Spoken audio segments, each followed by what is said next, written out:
Hello, you're tuning into Đồng Nai radio and television station. Coming first with local news.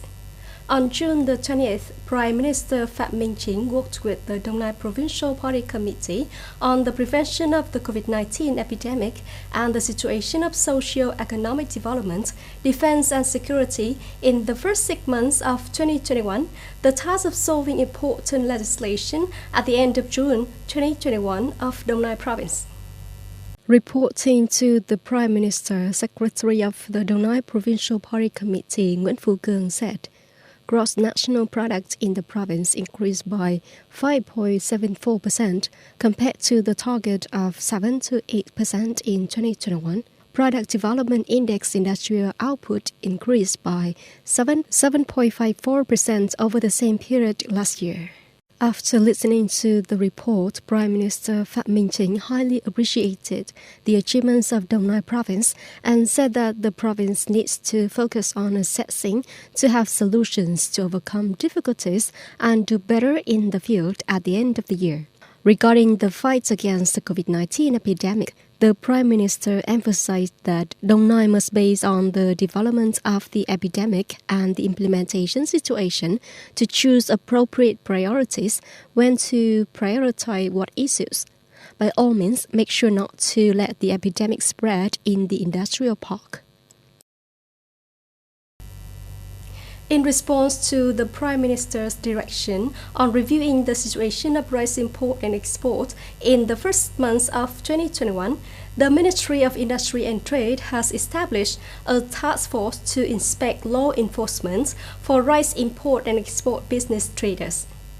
The inspection team will work with 5 rice import-export businesses, including Lộc Trời Group Joint Stock Company, Tân Long Group Joint Stock Company, Tân Đồng Tiền Joint Stock Company, and Thuận Minh Import-Export Joint Stock Company. To carry out the inspection, the ministry has issued an express document requesting rice import and export traders to arrange representatives of traders to work with the inspection team of the ministry.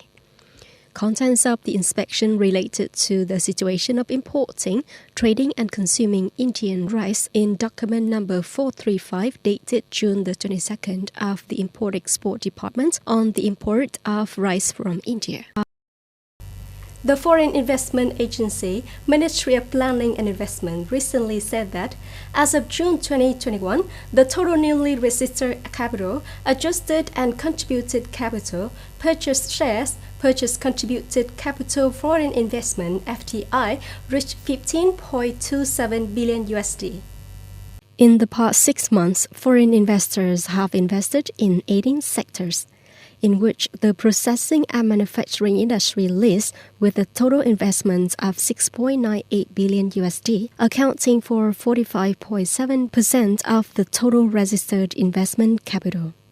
The field of electricity production and distribution ranked second, with a total investment of 5.34 billion USD, accounting for nearly 35% of the total registered investment capital, followed by real estate business, professional science and technology activities with a total registered capital of 1.15 billion USD and 476 million USD respectively.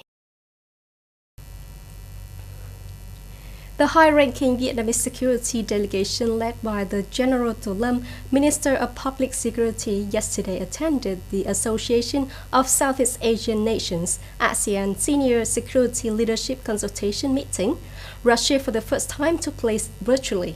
In order to further deepen the ASEAN-Russia cooperation relationship, Vietnam proposed that the two sides strengthen cooperation within the framework of the ASEAN Regional Forum, ARF, to strengthen trust and bring the ASEAN-Russia strategic partnership Russia develops substantively and comprehensively.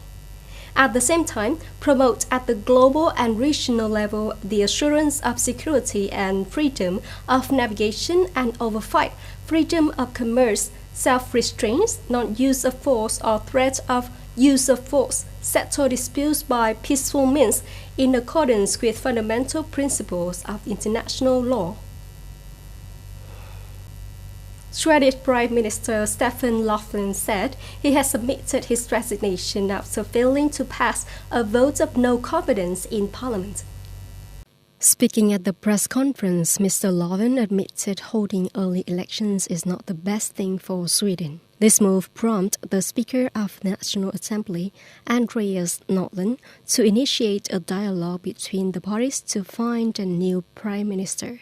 The political crisis in Sweden stems from a project that is still in its preliminary stages. The parties in the ruling coalition have been at odds over the project, leading to the withdrawal of support for Prime Minister Löfven's minority government.